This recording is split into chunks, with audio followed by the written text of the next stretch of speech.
జోగులాంబ గద్వాల్ జిల్లా అలంపూర్లోని శ్రీ జోగులాంబ బాల బ్రహ్మేశ్వర స్వామి ఆలయాలలో దేవి శరణవరాత్రి బ్రహ్మోత్సవాల సందర్భంగా 5వ శక్తిపీఠం జోగులాంబ దేవి అమ్మవారిని దర్శించుకుని అమ్మవారికి ప్రభుత్వం తరపున పట్టు వస్త్రాలు సమర్పించి దేవాదాయ శాఖ మంత్రి కొండా సురేఖ ప్రత్యేక పూజలు నిర్వహించారు.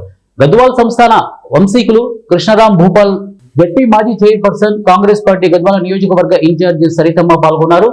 వీరికి ఆలయం కమిటీ సభ్యులు, దేవాదాయ శాఖ సిబ్బంది పూర్ణ కుంభంతో స్వాగతం పలికి బాలబ్రహ్మేశ్వర స్వామి ఆలయంలో అభిషేకాలు నిర్వహించి అమ్మవారికి కుంకుమార్చన నిర్వహించి తీర్థ ప్రసాదాలు అందజేశారు.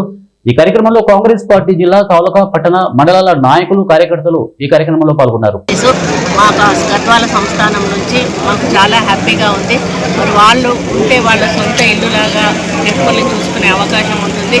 కాబట్టి వాళ్ళని ఒక పేరు చూపెట్టమని చెప్పాము. ఎందుకంటే వాళ్ళను ట్రస్టీగా, పర్మనెంట్ ట్రస్టీగా వేయడానికి, ఆ తర్వాత తరతరాలుగా వాళ్ళ కుటుంబ సభ్యులే ట్రస్టీగా కొనసాగడం జరుగుతుంది. కేవలం ఈ కమిటీలు మాత్రం టైం అయిపోయిన తర్వాత కొత్త కమిటీలు వేయడం జరుగుతుంది. ముఖ్యంగా ఇప్పటికే మేము ఈ టెంపుల్ మీద పర్యవేక్షణ చేస్తూ ఉన్నాము.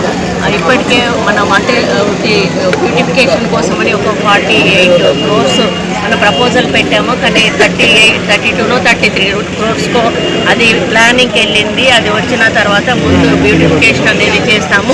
అంటే 3 ఫేజులుగా దీన్ని అభివృద్ధి చేయాలనేది మా యొక్క లక్ష్యము. 2వ ఫేజ్లో 24 కోట్ల రూపాయలు, అంటే చుట్టుపక్కల పరిసరాలు అన్నీ కూడా డెవలప్ చేయాలి.